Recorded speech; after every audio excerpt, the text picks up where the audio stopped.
They called it Resurrection City. But y'all, it wasn't a resurrection. It was a preview. A mud-soaked, rat-infested, crime-ridden glimpse into the future of every Democrat-run urban disaster that we see today. Do you want to know what happens when you trade personal responsibility for government guarantees? Do you want to see what happens when you build a city on grievance instead of grit? Welcome to Resurrection City, the civil rights movement's failed utopia and the prototype for the chaos that we see in places like Chicago and Detroit, Baltimore, and DC today. I'm going to tell you all about Resurrection City, and you will officially say this was absolutely the civil wrongs movement. Let's get into it.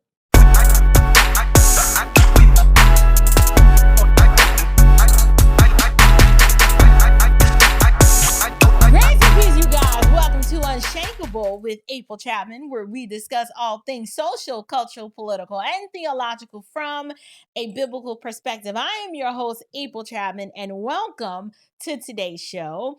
Today, we're going to be digging up the forgotten grave of Resurrection City. I'm sure you like, I ain't never even heard of Resurrection City. Like, what is that? I am here to break it all down for you. Resurrection City is this failed 1968 encampment that many activists today, y'all, they are still trying to romanticize this nasty, poo-ridden place. They say it was a bold act of protest. Well, I call it was a bold display of dysfunction. So y'all gonna have to buckle up for this one because I am calling this one, like I said, the civil wrongs movement. Now, let me give you guys a little context and origin of this city. So let's set the stage. It is 1968. America is on fire, like literally on fire. Riots erupted after the assassination of Martin Luther King Jr. on April the 4th. And in the ashes of that tragedy, there's no shade. I got issues with King, but that was a tragedy. King's successor, Ralph David Abernathy, he pushes forward with King's final vision, this national economic protest known as the Poor People's Campaign. Now, many people tried to say, they killed MLK because of the Poor People's March, but what people don't realize is they still had the Poor People's March. The idea was to march thousands of poor people, Black, white, Latino, Native American, into DC, and the goal was to demand economic rights. Here's a little bit of what they wanted. They wanted guaranteed jobs, guaranteed income, free housing. You got to put the free housing in there. And they wanted an economic bill of rights. But instead of marching, they decided, you know what, we gonna camp out. They decided to camp.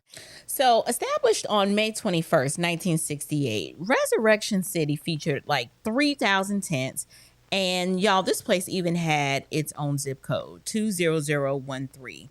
Now, they didn't put a whole lot of thought into its planning. The city was kind of built hastily. But they set up the camp on the National Mall just 2 days before the marchers arrived. Now, obviously, there were some logistical nightmares because the constant rainfall, caused all of the deep mud, and that made daily life very torturous. Now, that wasn't their fault. However, because there was no proper planning that took place, you had sanitation, health, and just community morale pervaded, especially as the city grew unruly and residents became burnt out. I got 9 children going to school now, and we'll have 11 in September. And I had been to the welfare to see could I get help, and they wouldn't help. And I really need help. A lot of people knew the condition of some of these places, and I think that when they see and know the condition, that a lot of people will be interested enough to try to make things better. I hope the nation understands that even with the problems here, that people ate 3 meals a day for the first time and had health care for the first time in their lives. We will go to Senator Long. He may not want to hear us. As he keeps hollering law and order, as the Johnson administration always have preached, law and order must be preserved. But where in the hell is justice?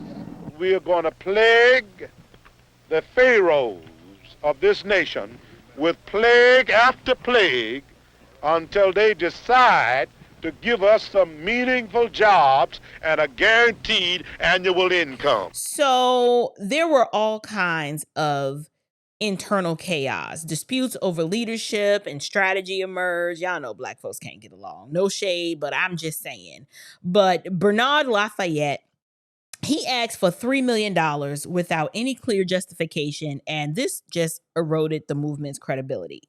And Ralph David Abernathy, they criticized him for staying in a hotel off-site and cooperating too much with the Johnson administration, and all of this just undercutted the protest strength. Life inside this camp was a fragile urban society with a makeshift city hall, a quote unquote soul tent, and even a psychiatrist. But also, there was all of this escalating crime and psychological stress and just a bunch of disorder. And that's how Resurrection City was born. So on May 21st, 1968, there were approximately 3,000 people. Y'all, they set up a tent city right on the National Mall. If you've been to DC, you know how beautiful the National Mall is. These ignorants, they set up a tent city right there. They built a temporary society, but it had no vision. And in just 6 weeks, y'all, it collapsed. It was an abject failure. Let me tell you a little bit more about it. So what really happened inside of Resurrection City is like something out of a movie. This wasn't a spiritual revival. It was just a big logistical disaster. So some of the things that happened, they had floods, rain flooded the tents. Mud was everywhere. Like there was no sanitation. That was non-existent. The place smelled like sewage and despair. I mean, rats were roaming freely. People were getting sick. Then they had these marshals that were acting as protest security. They were intimidating journalists, especially white reporters. Fights was breaking out. I mean, it was mayhem everywhere. Theft was common. The food distribution was chaotic. Because remember, they supposed to be getting free housing, jobs for everybody. They were feeding everybody. It was just a mess. The leadership was weak. Abernathy himself, y'all, he couldn't even stay in the camp. He stayed in a hotel off-site of the camp city. And many people, they just gave up and left before the end. And even protesters, people who were protesting and fighting for it, they didn't even want to stay. That's how jacked up this place was. So by June 24th, their permit expired, and the government sent in tear gas and bulldozers and police. I mean, they had to just break this foolishness up. Nearly 300 people got arrested, including David Abernathy. And just like that, Resurrection City was razed to the ground. It was, listen, I mean, I've seen some tent cities here in Atlanta, and if y'all remember the Summer of Love and what happened in Portland, where they had that autonomous zone, think autonomous zone 1968. No man has a civil liberty to come up here and disrupt government. No man has a civil liberty to go out here and block the bridges. No man has a civil liberty to block traffic. No man has a civil liberty to come up here and prevent officers of government from performing their constitutional and legal functions. We ain't gonna let nobody or nothing turn us around. We're here to stay. Resurrection City will be taken care of in a very fine fashion. In fact, we may, as a city, apply to the federal government for assistance in paving our streets. So what were the results? What were the results of this whole Resurrection City idea? Well, it yielded dependency, not dignity. So let's talk a little bit about the results. Despite it being an epic failure, there were some short-term policies that did follow after this debacle. And so let's go through some of them. So despite the failures, there was an expansion of food stamps. There was more surplus food for poor counties, and they ended up getting some new welfare reforms. So let's ask the hard question then. were these victories, like the things that I mentioned, an expansion of food stamps, more surplus food for poor counties, and new welfare reforms, those, I mean, are those victories, or is this like more shackles? Is that more bondage and dependency? I don't know. I'm trying to see something. I'm arguing that this wasn't a victory. This wasn't a victory because what they really managed to accomplish was to increase government dependency. There was this shift of moral responsibility from the family to the federal government, and training the poor communities, especially Black communities, to look to Uncle Sam as savior. And so my argument is simple. This was the beginning of the government is God mindset. This is where it started. And it's when the church stopped being the safety net, individuals coming together to take care of individuals, and then they started replacing that with the state becoming the supplier. This is giving you guys a little history and insight as to how the Democrat stronghold and how we got to where we are. This is where it started.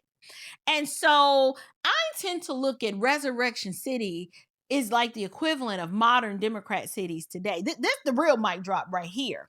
If you take Resurrection City in 1968 and then compare it to Democrat cities today, it's the same blueprint. Resurrection City in 1968, you got Democrat cities today, you got filthy streets and tents. So, for example, you have LA, San Francisco, Philly, Atlanta. We even have tent cities. It's full of government handouts, generational welfare dependency. That is the norm. You also see a lot of a lack of law and order, crime spikes, defund the police chaos, no fathers in the home, no order, breakdown of the family structure. I mean, does this sound familiar? Rage, lots of rage without results, plenty of protest culture over productivity. This was not, y'all, a one-time event. Resurrection City 1968, no. It was a preview. It is a preview of what New York City will look like if they elect Zohran Mamdani. It is a preview of what Chicago is going to become if they keep electing socialist, Marxist, communists like Brandon Johnson. And just look at every Democrat-run city. Every Democrat-run city is literally like Resurrection City of 1968. I'm telling you guys, this was not a one-time event. It was a preview. This was the inauguration of all of the degeneracy and government dependence that we see today. So we've been taught to revere the civil rights movement without question. I mean, would you agree? You've been taught that. But let's be honest. The civil rights operation of the 1960s gave us Lyndon B. Johnson's Great Society. Well, flag on the plate. It gave us, or should I say, it tethered the Black community directly to the Democratic Party. Flag on the plate. It replaced biblical values with political ones. Flag on the plate. And above all else, all it did was cultivate a victim mentality that we still have not recovered from. Like, we're still there. None of that speaks progress. That's not progress. That is planned poverty. So no, I don't call it the civil rights movement anymore. It was the civil wrongs movement and an operation that led us down to the bottom of every socioeconomic statistic and category that can be measured. But if you're still clinging to the idea that every piece of history tied to the civil rights era was pure and perfect, you need to think again. Y'all, history matters. And if we don't examine it honestly, we are doomed to repeat its mistakes. So the next time someone says, we need more federal programs, we need more welfare, we need reparations, more dependency, you need to point them to Resurrection City and say, we've already tried that and it failed. No, thank you. But I'm curious to know what you guys think. First I need to ask, have you ever even heard of Resurrection City? Did you know that was a thing? And did you know how bad it was? Or Have you heard of Resurrection City and you were always told of how brave and noble and wonderful that place is? Or if you're like, you know what, I've been trying to warn these people that if we continue to go down this path with these freak nasty Democrats, we're going to end up in our own Resurrection City. But if this episode challenged you, and opened your eyes, I would love for you to share it. Y'all send it to your woke cousin, drop it in a group chat, let folks know the truth. A lot of people don't know about what happened after MLK was assassinated and how Ralph David Abernathy tried to carry on his work and attempted, instead of the Poor People's March, they had the Poor People's Encampment and they called it Resurrection City. But I don't think anybody wanted that foolishness to be resurrected. But whatever it is that you guys think, leave me a comment down in the description box below. And remember, stay bold, stand firm, and above all else, stay unshakable. Grace and peace.